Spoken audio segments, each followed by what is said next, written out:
শৈশবের ক্লাব সান্তোসে ফিরেছেন Neymar junior, যেখানে গতকাল গ্রুপ পর্বে নিজেদের ৮ নম্বর ম্যাচে গ্রেমিও নোভেরেজেন্তিনোর বিপক্ষে মাঠে নেমেছিল নেইমার।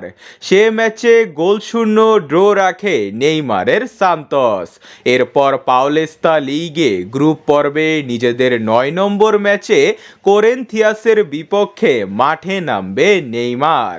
দুই দলের হেড টু হেডে সর্বশেষ ৫ ম্যাচে ২টি ম্যাচ জিতেছে কোরিন্থিয়ানস ও ২টি ড্র ও ১টি ম্যাচ জিতেছে নেইমারের সান্তোস। সর্বশেষ দেখা হয়েছিল ২৪ সালে। সে ম্যাচে ১-০ গোলে জয় পায় নেইমারের সান্তোস।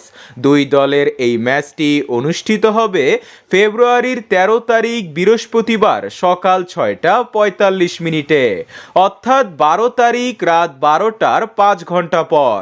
এই ম্যাচটি আপনারা এশিয়ার কোনো টিভি চ্যানেলে দেখতে পারবেন না। ম্যাচটি দেখতে হলে স্ক্রিনে দেখানো এই অ্যাপসটি ডাউনলোড করতে হবে। অ্যাপসটি ডাউনলোড করে খেলা উপভোগ করুন।